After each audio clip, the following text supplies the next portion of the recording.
Welcome to The Explainer. So today we're diving into an absolutely massive shift happening right now in 2026 within cybersecurity ops.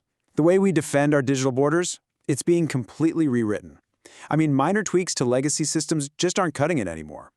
We're seeing the entire architecture of the SOC transform into something vastly more autonomous, vastly more intelligent. And the reason why? Well, it really all comes down to one single staggering number. And that number is 10,000. Yep, 10,000. That's the sheer volume of daily security alerts currently absolutely drowning traditional security analysts. Think about trying to find a needle in a haystack, right? Now imagine someone dumping 10,000 brand new haystacks on you every single day. That is the literal reality for today's defenders. Human capacity has been completely maxed out, and it's exactly why the old manual model of cybersecurity is just breaking down right before our eyes. So here's our roadmap for today. We'll start by looking at the traditional SOC crisis and then enter the AI native SOC. From there, we'll pop the hood to see how AI SOCs actually work and then look at measuring the ROI. Finally, we'll map out the 2026 vendor landscape before looking ahead to the future of cyber defense. All right, part one, the traditional SOC crisis, drowning in data. Okay, let's dive into this. Because of those 10,000 daily alerts we just talked about, roughly 40% go completely uninvestigated, just ignored. And that sheer volume, it's leading to an insane 71% of SOC analysts reporting severe burnout. But here is where it gets genuinely dangerous.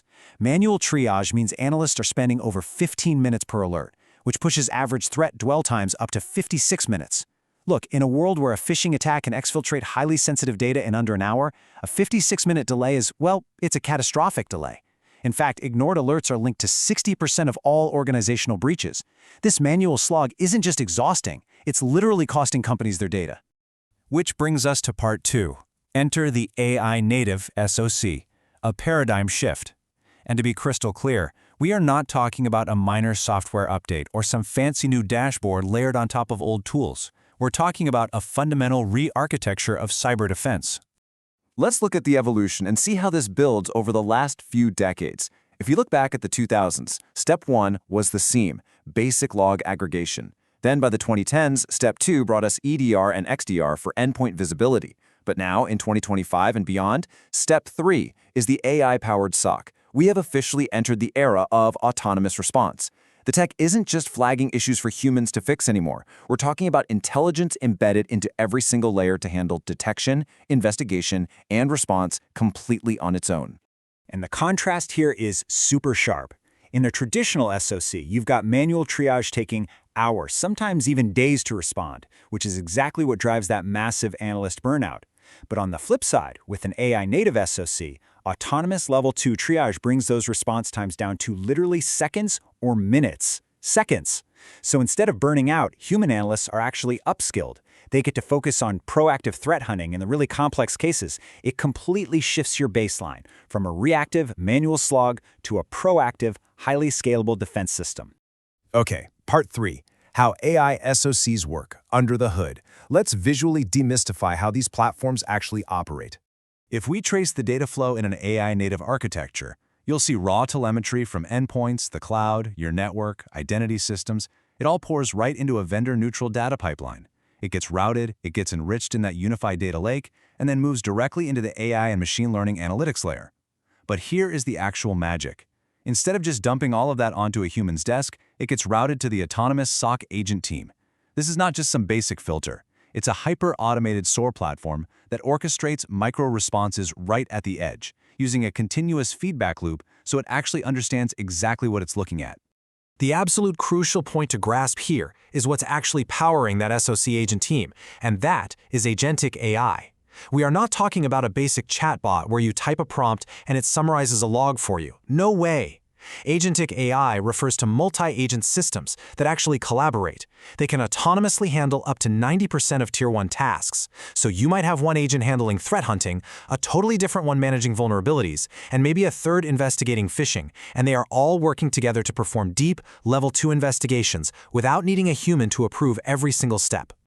Now, I know what you're probably thinking. Does this mean the end of the human security analyst?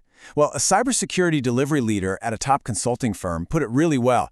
They noted that while AI can go to 100% automation, They said it's just a human blockage from the leadership, which doesn't allow them to replace everything in the first go. But the real goal here isn't just mass firing your security team. It's about replacing the tedious, soul-crushing tasks. The AI handles those 10,000 repetitive alerts so that humans can be upskilled. We're moving towards this AI-human centaur model, if you will, where humans get to focus on the truly complex, edge-case attacks where human judgment and intuition are still absolutely essential. Moving on to part 4, measuring the ROI, speed, and scale. Let's look at the actual numbers organizations are hitting after adopting this architecture. When you look at the metrics, the math changes so drastically here. You go from having 30 to 40% of your alert volume sitting completely unreviewed in a traditional setup to 100% being triaged by machines. Nothing slips through the cracks. But honestly, the most incredible metric is the mean time to respond. It drops from hours or days down to mere minutes or even seconds. Because the AI is doing all the heavy lifting, gathering the evidence, writing up the reports, analyst productivity sees a massive 3 to 5 times increase. You are quite literally compressing the attacker's dwell time to a window so impossibly small that they just can't execute their objective. All right, part 5. The 2026 vendor landscape. Who is actually building this? Right now, AI SOCs are only sitting in about 1 to 5% market penetration. But make no mistake, this space is heating up fast. We can broadly map this landscape into 2 distinct approaches. On one side, you've got the platform players. These are the big incumbents adding AI features into their massive existing ecosystems. Think CrowdStrike's Charlotte AI or Palo Alto's XCIM. They are incredibly powerful, especially if you're already locked into their specific ecosystems. But on the other side, we have the focus players. These are the AI-native startups building this stuff from the ground up. Companies like Exaforce, Profit Security, and DropZone AI. And sitting somewhere right in the middle in a super interesting spot are platforms like the3 Morpheus, which bring really unique features to the table, like self-healing integrations. It can automatically detect API drift across hundreds of third-party tools and just regenerate the code without any human intervention. It's a really fascinating race right now between massive incumbents adapting and agile startups innovating. Which brings us to our final section, part 6. The future of cyber defense, AI versus AI. Why is this shift absolutely mandatory and not just a nice to have? Because, frankly, the attackers aren't just standing still. The critical warning we're seeing across the board is that adversaries are heavily exploiting AI right now. They're using it for automation, for evasion, for rapid vulnerability discovery.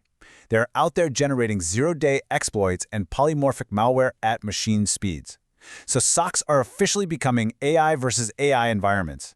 A human speed defense simply cannot stop a machine speed attack anymore. If your organization is still relying purely on human analysts to manually click through and prioritize alerts, honestly, you've already lost the race. Which leaves us with one final, pretty provocative question to end on today.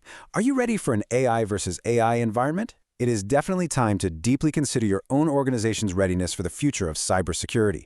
The technology to fight back is absolutely here, but that window to adapt, it's closing fast. Thank you so much for joining me on this explainer. I highly encourage you to look deeper into how these autonomous systems can fortify your own digital borders. Stay curious,